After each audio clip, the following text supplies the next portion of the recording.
Hello T family, कैसे आप लोग? आशा करती हूँ कि आप लोग अच्छे होंगे, स्वस्थ होंगे, मस्त होंगे, अपने अपने घर अपने अपने परिवार साथ खुश होंगे।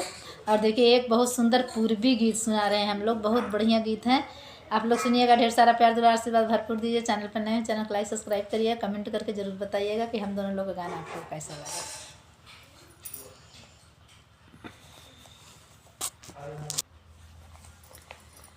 कनिया बना के भाई ठाके अपना घर में, ए पिया अपने बसेला तू शहर में, ए पिया अपने बसेला तू शहर में। कनिया बना के भाई कनिया बना के भाई ठाके अपना घर में, हे पिया अपना बसेला तू शहर में, ए पिया अपना बसेला तू शहर में। कि का करे कहवा जाई, का करे कहवा जाई जवानी के कहर में, ए पिया अपना बसेला तू शहर में, ए पिया अपना बसेला तू शहर में। कि काटनिया गड़ेला साजावल से जरिया, कि काटनिया गड़ेला साजावल सजरिया, सपने में अपने से खुल जाला सड़िया, सपने में अपने से खुल जाला सड़िया।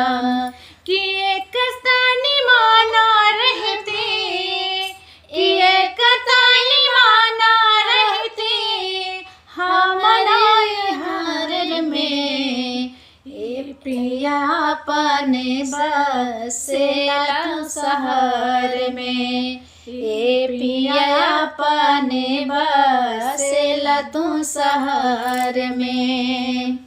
कि कौना माटी लगाना के करेला नौकरिया, कि कौना माटी लगाना के करेला नौकरिया, आगले गो बजर परे ओकरे कटरिया, आग लाग बजर परे ओकर फैक्टरिया। कि आई बाकी आ जाई, आई बाकी आ जाई ओही नगर में, ए पिया अपना बसेला तू शहर में, ए सैया अपना बसेला तू शहर में।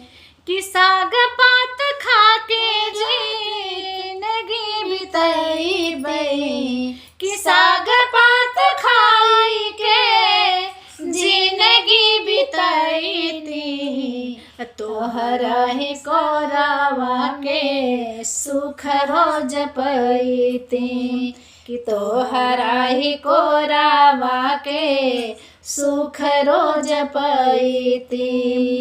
कि बिरहिन बनैला एही, कि बिरहिन बनैला एही रे उमर में, अपना बसेला पिया तू तो शहर में, अपना बसेला पिया तू तो शहर में, अपना बसेला सैया तू तो शहर में। कनिया बना के भाई ठाके अपना घर में, कि कनिया बना के भाई ठाके अपना घर में, ए पिया अपना बसेला तू शहर में, ए पिया अपना बसेला तू शहर में। हम लोग का गाना आप लोग कैसा लगा प्लीज़ सुनिएगा, ढेर सारा प्यार दुआ से भरपूर दीजिए। चैनल पर नए हो चैनल को लाइक सब्सक्राइब कमेंट जरूर करिएगा।